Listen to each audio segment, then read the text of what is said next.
The galactic archives were full of empires risen and fallen, wars that scorched entire arms of the galaxy, and alliances forged in desperation. But nothing compared to the silence that followed the last human war. 50,000 years ago, humanity vanished from the galactic stage. Their systems, once blazing with artificial suns and Dyson swarms, went dark. Their warships, massive, jagged things built not for elegance but dominance, ceased transmission. No distress beacons. No trade. No diplomacy. Only one message was ever received again. This is sole command. Enter human space at your own peril. This is not a warning. It is a promise. And so the stars obeyed. The Kalthari, once allies of Earth, sealed the border. The Threk's dominion erased Sol from their navigation charts. Even the ruthless Varn Syndicate whispered prayers before skimming too close to the Orion boundary. For millennia, human space became a void in more than just signal. It became legend. But legends fade. Commander Zelvor of the Mirasian Survey Armada was born 900 years after the last confirmed human sighting. He was pragmatic, a scientist more than a soldier, and he didn't believe in ghosts. It's a waste of habitable systems, he said, peering into the volumetric star map. Over 200 Earth-class planets untouched. Rich asteroid belts. Untapped resources. But the humans, his second-in-command, whispered.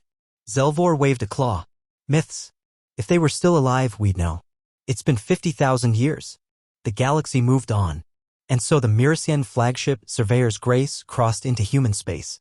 Nothing happened. No beacons. No weapons fire. Just silence, cold and vast. They mapped 3 systems.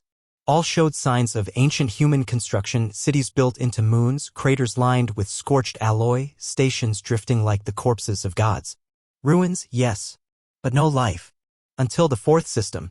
They called it Ash Vale, a brown dwarf surrounded by rings of black debris.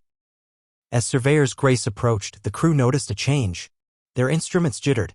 Sensor ghosts appeared. Lights flickered. Then came the signal. A voice. Human. Calm, cold, ancient. Unidentified vessel. You have entered prohibited territory. State your reason or prepare for termination. Zelvor's mandibles clicked. We are peaceful explorers. We believed humanity extinct. The pause lasted only seconds, but felt like eternity. Incorrect. A star ignited.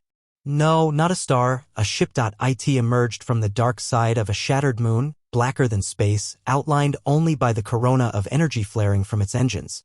It was enormous. The largest ship ever constructed by any known species was a third of its size. It moved like a predator too long asleep. Run, someone shouted. But it was too late. A single flash of light, no beam, no explosion, just impact. Surveyor's Grace evaporated. Not destroyed, deleted. Like it had never existed. Only one scout vessel, flung clear by sheer chance, limped back to Mirasian space. The pilot, burned and mad, repeated one sentence before dying. They never left. They just waited. Now half the galaxy remembers. Border patrols are reinstated. Old treaties are dusted off. The Galactic Council debates what to do. Send diplomats? Arm fleets? But no one moves. Because the humans did not respond with diplomacy. They responded with finality. In deep council bunkers, the eldest species whisper the old name, Deathworlders. Born of gravity and fire. Raised on a planet that tried to kill them every day. Masters of war, innovation, and spite. In the heart of Sol, beneath the eternal storms of Jupiter, a command AI stirs. Its voice echoes through miles of buried command vaults. Sol defense grid reactivated. Threat proximity detected. Contingency, awakening protocol initiated. Vaults open. Ships, thousands of years old, rise from the Martian sands, their hulls pulsing with energy. On Titan, sleeper minds boot into synthetic bodies, stretching limbs after millennia of rest. The old warnet connects again, silently. Humanity is no longer silent. And they remember. They remember the betrayals. The invasions. The allies who stood by and those who fled. They remember how they were feared, how they were hated for surviving what no other species could. And they remember how they chose isolation. But now someone has knocked on the door. And humans? They don't forgive easily. Far across the stars, the Kalthari High Council debates. We must speak with them, one ambassador says. Another, older and wiser, shakes his head. You don't speak with ghosts. You don't open ancient tombs. You don't ask why the jungle is silent, you just leave. But it's too late. The memory has awoken. And the galaxy will never sleep again.